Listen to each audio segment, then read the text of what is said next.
Included that the power under Article 370 Clause 3 subsisted even after the dissolution of the Constituent Assembly. We have held that the exercise of power by the President to issue CO 273 is a valid exercise of constitutional power. Supreme court के chief justice D.Y.. Chandrachud ने फैसला पढ़ते हुए कहा कि अनुच्छेद 370 संविधान के चैप्टर 21 का हिस्सा है, जिसका शीर्षक ही अस्थायी प्रावधान है। ये एक अंतरिम व्यवस्था थी ताकि जम्मू कश्मीर में संविधान सभा बन जाए और ये भारतीय संविधान को रेक्टिफाई करे। We have held that Article 370 is a temporary provision on a reading of the historical context in which it was included. Article 370 was introduced to serve two purposes.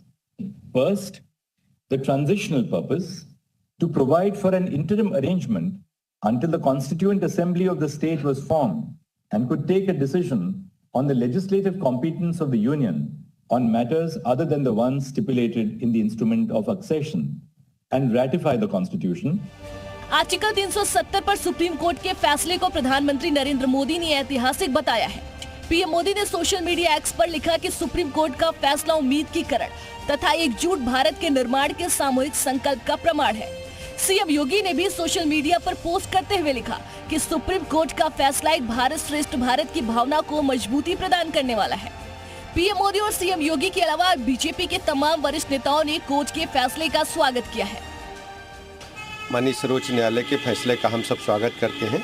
माननीय प्रधानमंत्री जी ने एक भारत श्रेष्ठ भारत की जो परिकल्पना की थी, जो हमारे पूर्वज सरदार पटेल जी का सपना था, उसको पूरा करने का काम माननीय प्रधानमंत्री नरेंद्र मोदी जी के नेतृत्व में पूरा हुआ है।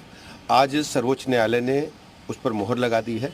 हम सर्वोच्च न्यायालय के फैसले का स्वागत करते हैं। प्रधानमंत्री जी के नेतृत्व में जो केंद्र सरकार के निर्माण के लिए प्रतिबद्ध है, माननीय यशस्वी प्रधानमंत्री जी ने जम्मू कश्मीर को देश की मुख्य धारा और विचारधारा से जोड़ने का जो ऐतिहासिक काम किया है, इसके लिए भारतीय जनता पार्टी के असंख्य कार्यकर्ता और हम सब लोग मिलकर उनका स्वागत और अभिनंदन करते हैं, उनका आभार प्रकट करते हैं। एक तरफ बीजेपी ने फैसले पर खुशी जाहिर की है, तो दूसरी तरफ विपक्ष ने नाराजगी व्यक्त की है।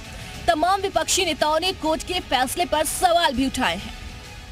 आज सुप्रीम कोर्ट ने आखिरकार 370 को 35A को जम्मू कश्मीर को दो हिस्से में तकसीम करना, यूनियन टेरिटरी का दर्जा देना, इन सब मामलों पे अपना फैसला सुनाया।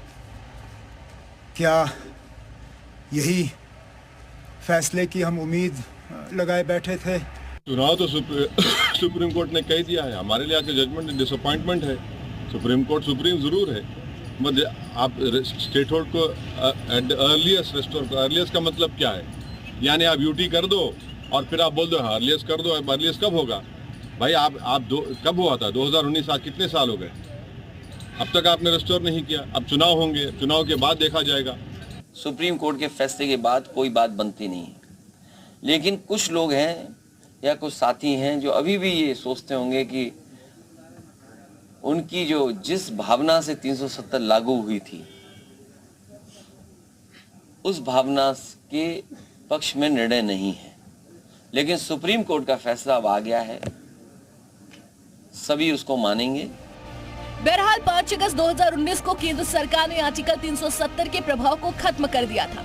सरकार के इस फैसले के खिलाफ करीब 30 याचिकाएं दाखिल कर 370 को फिर से लागू करने की मांग की गई थी, लेकिन सुप्रीम कोर्ट ने 370 के समर्थकों के अरमानों पर पानी फेरते हुए केंद्र के फैसले को वैध माना है।